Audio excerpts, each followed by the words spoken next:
He's a perfect guy to take him out too. He took Ngannou out. Why would he not take Jake Paul out? And for him, he probably make more money fighting Jake Paul than he will fighting anybody else that he can fight right now. So why would he not do it? I mean, not that he needs the money right now anyway, but if he's going to do something, if he want to get a good win to put him back on the scene, that's a perfect win. You get a lot of money to it. If this goes past 5 rounds, everybody's gonna be having a go at you because you can't go past 5 rounds with this kid. It has to go past 1 round or 2 rounds. Past beyond 4 or 5 rounds, you know, people are gonna be doubting you as a fighter himself. Jake Paul cannot go 6 minutes with Anthony Joshua. It's just not gonna happen. You're talking about a man who starched Klitschko. Roy Jones Jr. breaks down the upcoming Jake Paul versus Anthony Joshua fight, saying that AJ is going to beat Jake Paul brutally. Roy further explains that the matchup brings excitement, attention, and huge financial rewards to boxing. He believes the event is great for the sport and that the massive money involved benefits everyone connected to the fight. I want to change subjects just a little bit here. And Anthony Joshua, there's rumors circulating he could be fighting Jake Paul next. 1, do you think it's good for boxing? And 2, do you think the fight will happen? I think it's great for boxing. I think the fight will happen. AJ is 1-0 against these guys that come in to these boxing careers late. So why not? He's a perfect guy to take him out too. He took Ngannou out. Why would he not take Jake Paul out? And for him, he probably make more money fighting Jake Paul than he will fighting anybody else that he can fight right now. So why would he not do it? I mean, not that he needs the money right now anyway, but if he's going to do something, if he want to get a good win to put him back on the scene, that's the... Derek Chisora took a very different route in his breakdown of the situation, Tim. The entire conversation is less about competitiveness and more about business. Chisora argued that the fight isn't something fans should treat as a death match or a legacy-defining moment. Instead, it's simply a massive opportunity for everyone involved to earn money with minimal risk. He pointed out that Anthony Joshua, Eddie Hearn, Jake Paul, and the entire promotional machine behind the event would walk away with huge financial rewards. Chisora's stance is blunt. Critics aren't angry because the fight is bad. They're angry because the people in it are making an enormous amount of money. In his view, jealousy drives the backlash more than any genuine concern for boxing tradition. AJ against Jake Paul. What sort of gulf do you expect to see? Listen, we are in the game of entertainment. Either entertainment in the ring or on the football pitch, it don't matter. It's called entertainment. People are going to buy tickets to go watch Jake Paul and Anthony Joshua fight. You know, we're all entertainers, either way. So I'm happy. I'm so happy for AJ because he's doing this for himself. And you have to understand, you have to give so much respect to Jake Paul. You know, whatever he says, he makes it happen. You know, before he was like he wants to fight Anthony Joshua and people were laughing at him. And then suddenly it's happened and people are like, wow, what's going on here? You know, so kudos to that kid, man. He's very good at promoting everything he does. Derek, do you reckon there's a bit of jealousy from other boxers and even like pundits flying around as well? Because even since it's been announced last night and today... I know the biggest jealousy pundit you guys have, and that is Simon Jordan. I'm telling you right now, Simon Jordan right now, he must be suffering inside and out right now because he knows Eddie's making money, Anthony Josh's making money. So he is dying right now, Simon Jordan.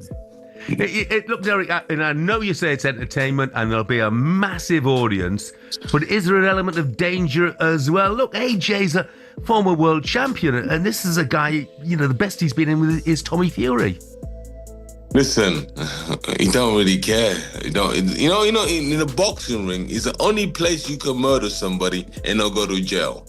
So, kudos to that. So if he gets beaten up and something happens, it's part of the game.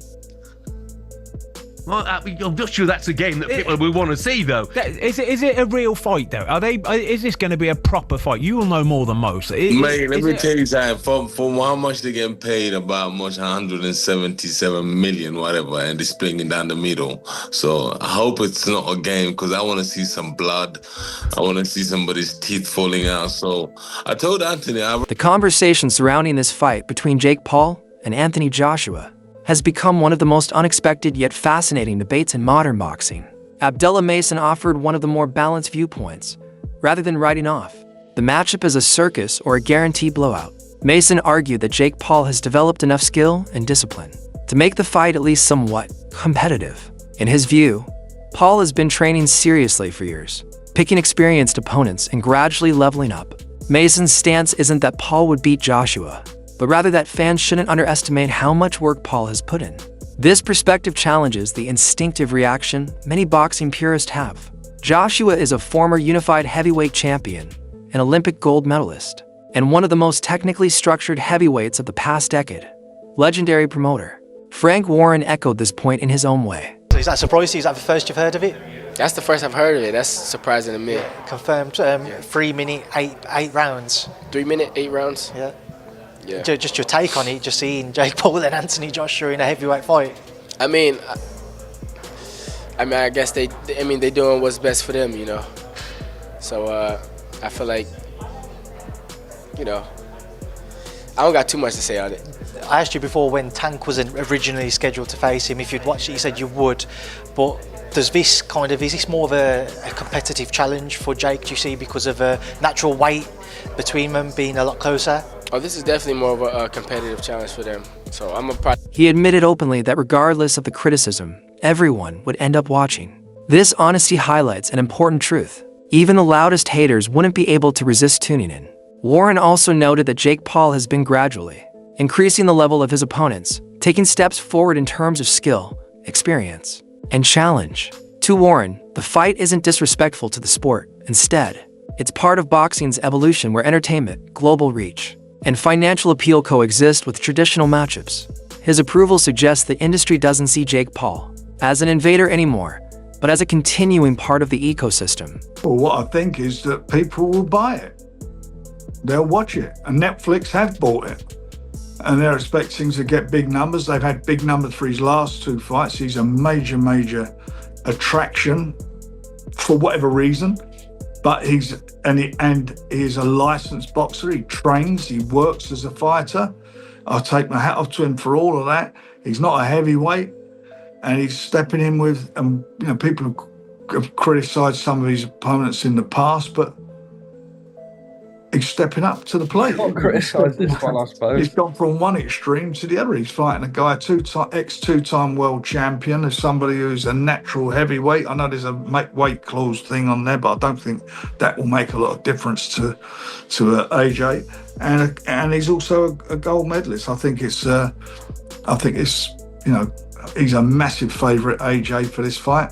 He's getting very, very well paid for it. And people will buy it. You'll buy it because it's a road crash.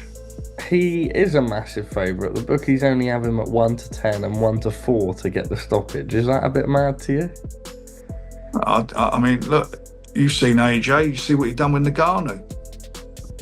Yeah, Ngannou and Jake Paul are two very. And Ngannou's a natural heavyweight. Yeah, I just thought those odds seemed a little bit, I suppose, skinny. Yeah. Is it disrespectful to the integrity of boxing? No, because it's...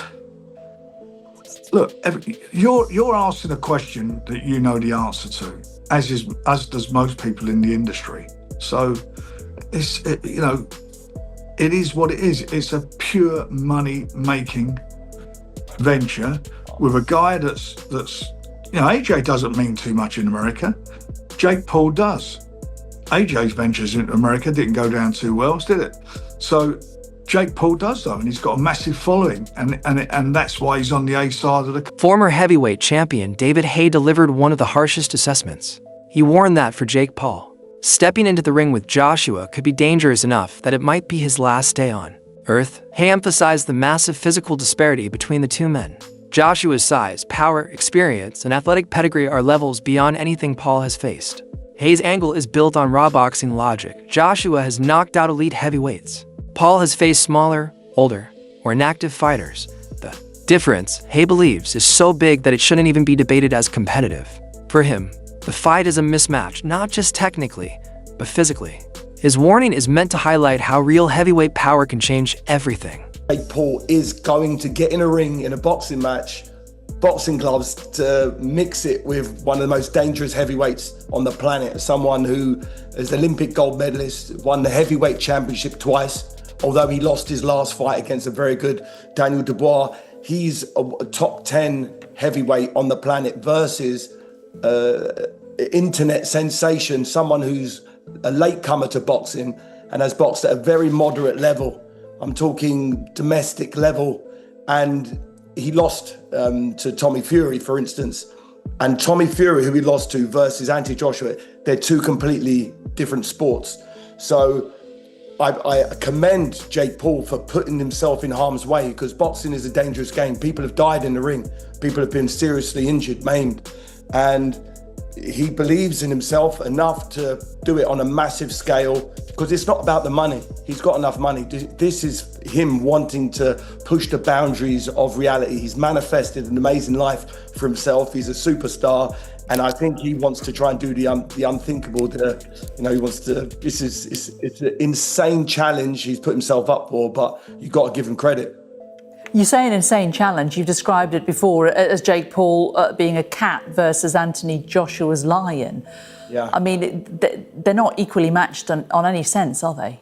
There's not one element of their boxing skill set that Jake Paul can come 15, 20% in regards to Anthony Joshua. He's a completely different specimen. Look, you'll see what it looks like when they stand next to each other. And Anthony Joshua, he's not a bodybuilder, Renowned boxing journalist Gareth A. Davis offered one of the most strategic and measured breakdowns of the upcoming Jake Paul versus Anthony Joshua fight. In his view, taking this matchup wouldn't be a bad decision for Joshua at all. With hopes of securing a massive showdown against Tyson Fury next year, Joshua needs activity, rhythm, and confidence, things he has struggled to maintain due to long periods of inactivity, unexpected losses, and inconsistent fight schedules. Davis argued that Jake Paul could serve as a financially enormous warm-up fight, giving Joshua a chance to stay sharp without taking on the extreme risks associated with facing top-tier heavyweights, unlike dangerous contenders who could set Joshua back. A bout with Paul allows him to remain active while walking into the ring with far less pressure and danger. The business aspect also matters. Tune-up fights rarely generate significant revenue, yet this one would likely be one of the biggest paydays of Joshua's career. For that reason alone, Davis believes the fight makes complete sense. It checks every box, keeps Joshua busy, attracts global attention, delivers massive financial reward, and still positions him perfectly for a future clash with Fury. That's it for today's video. Stay tuned.